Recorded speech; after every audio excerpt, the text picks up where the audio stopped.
हमारे रहते आप बेरोजगार क्यों हैं? सरकारी नौकरी की सबसे अच्छी तैयारी, सबसे अच्छे अध्यापक, सबसे कम फीस। हरियाणा का नंबर 1 कोचिंग सेंटर ICS।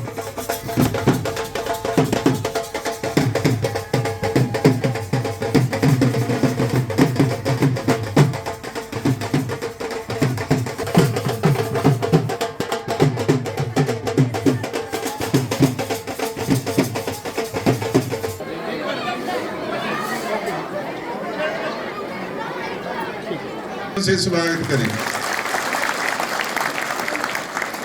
24 अप्रैल 1996 को इस होनहार बेटी का जन्म हुआ। सुर से सुर मिलाकर गाए मंगल गान, सुर से सुर मिलाकर गाए मंगल गान। कलियां हैं हम इस उपवन की। हमारी बहन, हमारी बेटी के माता पिता को सलाम करता हूं कि ये जो कार्य है ये उनकी तपस्या के बिना संभव नहीं था। इस धरती की भी जरूर तपस्या रही होगी कि इस धरती की हमारी बच्ची ने वो काम कर दिखाया कि सबके लिए एक ऐसी प्रेरणा, हमारे बच्चों के लिए एक ऐसी प्रेरणा जिससे हमें आगे बढ़ने का अवसर प्रदान मिले। तो मैं यहाँ की भूमि को भी प्रणाम करता हूँ। तो बहुत अच्छा लगा।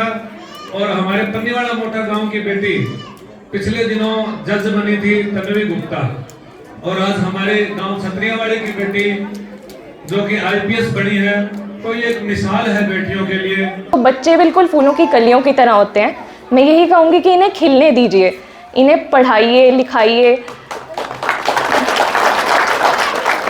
और जी हाँ, लड़का और लड़की में कोई फ़र्क नहीं होता, लेकिन फिर भी किसी ने कहा भी है कि अगर आप एक लड़की को पढ़ाते हैं तो आप एक पूरी जनरेशन को पढ़ाते हैं।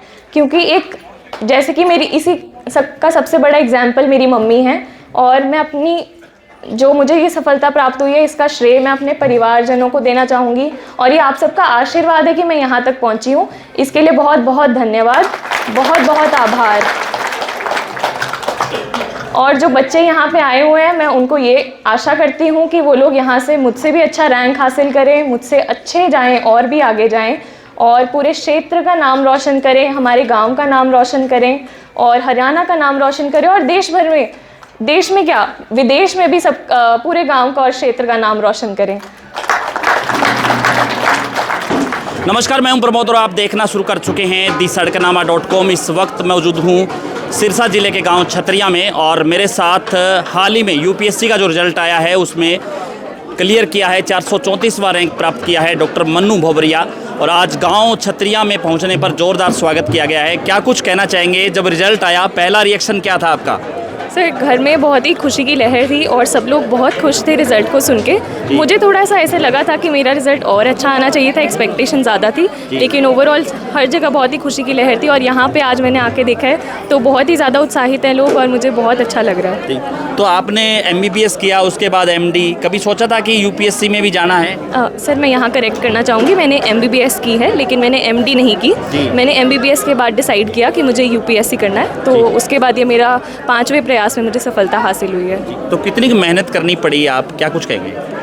सर देखिए, ये तो ऐसे है कि जितना गुड़ डालेंगे उतना ही मीठा होगा। तो मेहनत तो आपको करनी पड़ती है एग्ज़ाम के अंदर, कोई भी एग्ज़ाम हो उसमें आपको मेहनत करनी पड़ती है। और अगर आप मेहनत कर रहे हैं पूरी लगन से तो आपको उसका फल भी ज़रूर मिलता है। तो किसे देते हैं इसका श्रेय जो सफलता मिली है उसका?